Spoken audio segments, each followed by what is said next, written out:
Jason Wydrow here with Online Strategy Podcast on this Tuesday, October 5th, 2021. This morning I'm going to talk to you a little bit about WIX versus WordPress and my experience with both of them. Actually, it wasn't until a few years ago that I had done much at all with WIX because I had been so involved in WordPress.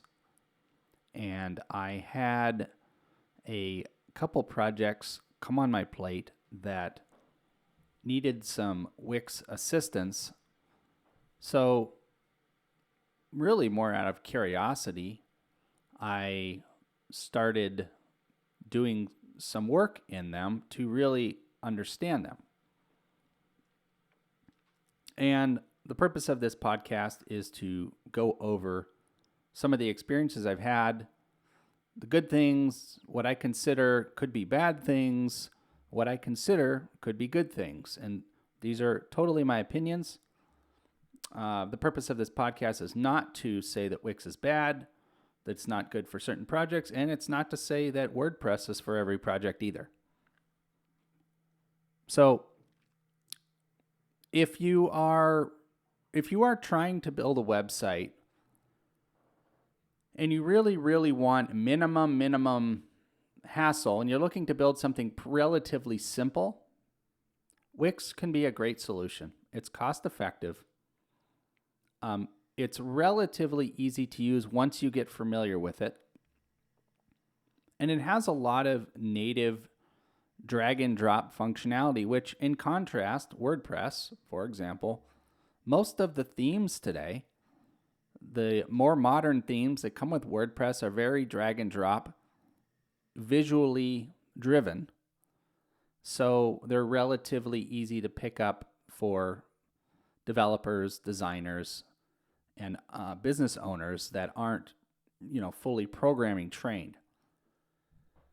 Now, like everything, when it comes to customization, when it comes to really fine-tuned control of design, of function, the actions that people are going to take, WIX has thought through a lot of these basic, simple things.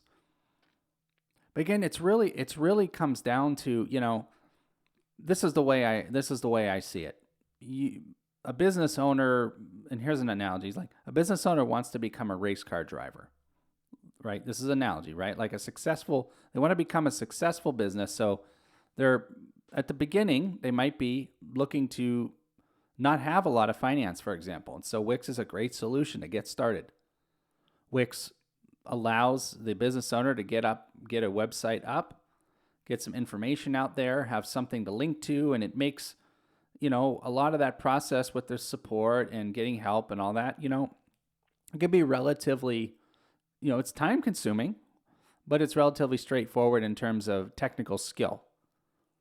Now, what I have seen happen and what's pretty routine is that a business builds a website in WIX or Square or one of these website builder, systems, and ends up outgrowing it, meaning starting to realize once they get to a point, once the business has grown enough, the limitations that hold that business back online. And that's where I see WordPress coming in as the solution. Now, a migration from WIX to WordPress isn't necessarily a simple migration.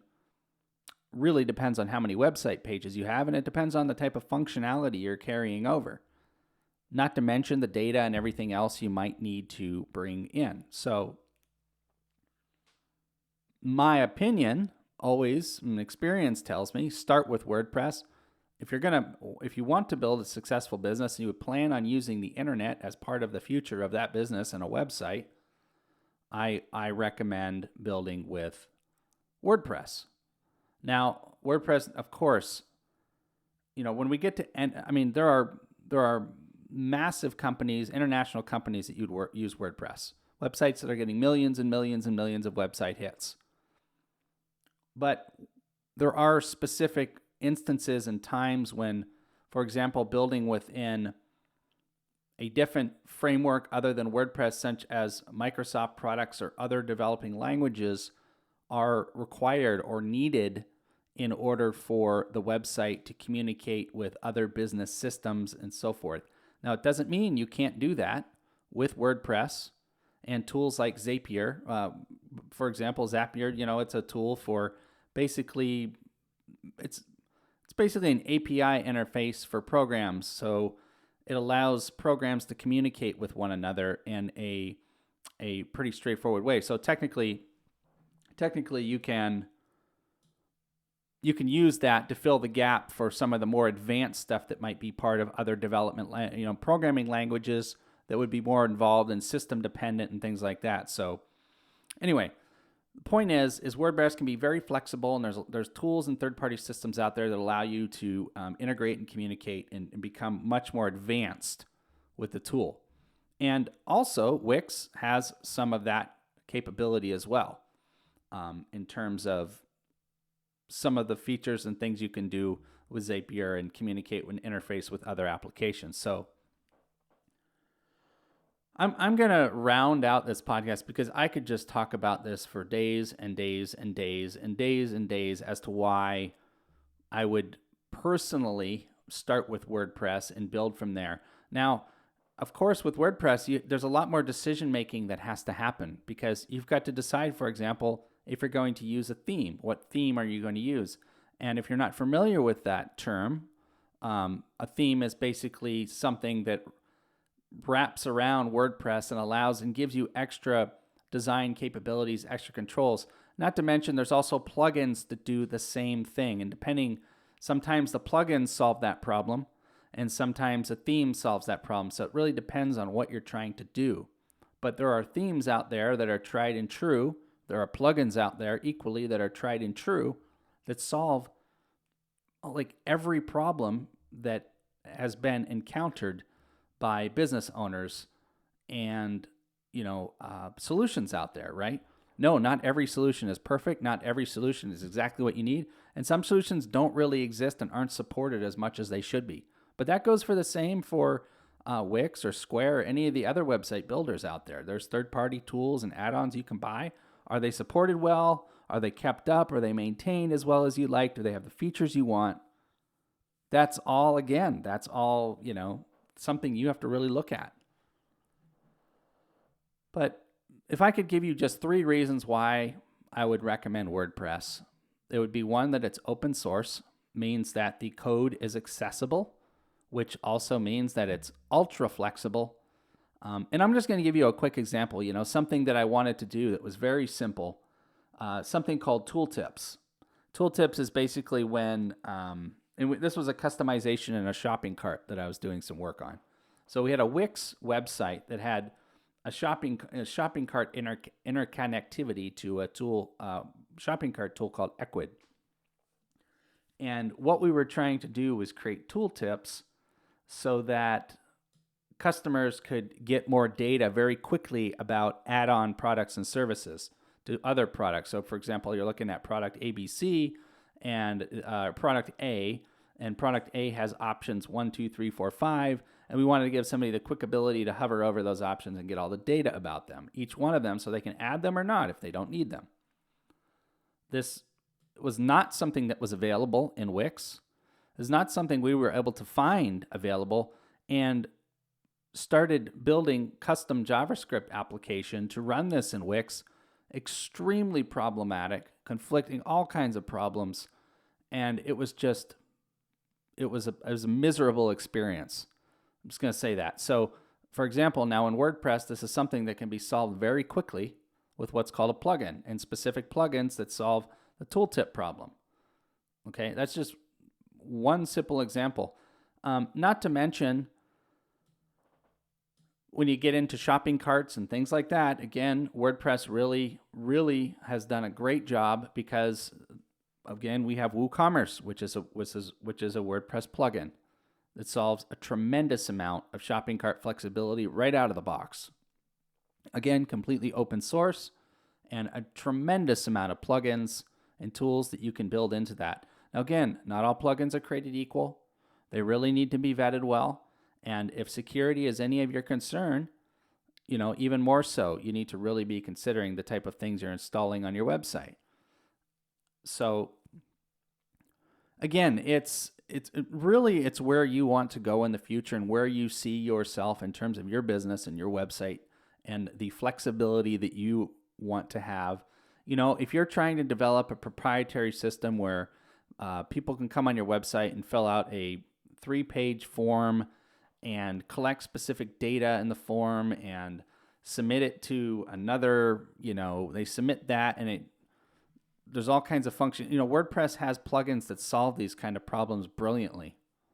There's even WordPress plugins that solve HIPAA compliance, which is, for those of you that aren't aware, it's basically medical security compliance for information. If you're a doctor's office, for example, requesting appointment information, personal information from a patient or a customer, just so many things have been solved. And WordPress powers a tremendous portion of the internet in terms of, businesses internationally. So there is a lot of support out there for it and a lot of developers that are familiar with it for that reason. So you won't necessarily get in a spot where you can't solve a problem. But I can tell you, just like anything, you can get really advanced. There are situations you can run into when you need something very, very advanced.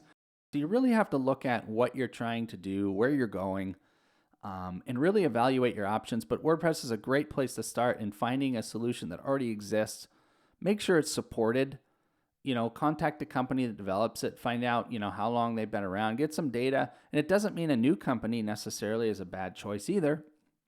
You just have to use good judgment on it and recognize that, as software develops and products develop, they require maintenance and management. And, sometimes using a third-party tool within WordPress is also possible. So you can have for example, a t-shirt design system can be integrated into WordPress. There's companies that actually create tools, like they create the plugin and then they create the platform. So your website isn't necessarily doing all the work. It just appears it's happening on your website. So a lot of the legwork has been done. But I would say for most businesses, for their general day-to-day function, even things getting more advanced with data collection, lead generation, tracking, everything you need to do with a modern website, WordPress can be a fantastic solution. But anyway, that's my in a nutshell. Not to mention, WIX, very, very strange how their menu system is built and arranged. It's very awkward. I come from the background of hand coding websites back in the day. And traditionally WordPress, in my opinion, even though there's a lot of visual interface a lot of graphical interface you're working with, it's designed more flexible and more natively with the way we would think when we were doing custom development. For example, the way the menus are put together, the way you can structure the menus easily, and the hierarchy of the menus and the data that's within the menus. Just so detail oriented, so much flexibility and detail orientation on it. So, well, that's all I have for you tonight. I really appreciate you listening in, but I hope this information was somewhat valuable to you. And I'll just end with, if you're thinking about Wix, it may be the perfect solution for you. If you're thinking about WordPress, it may be perfect for you as well. But again, just look at your long-term plans and goals. Is the web going to be a big part of your future? And start there, and then you can start to see what's going to solve your problem the best, even though the legwork up front might be a little more. Thank you for listening. Have a great night.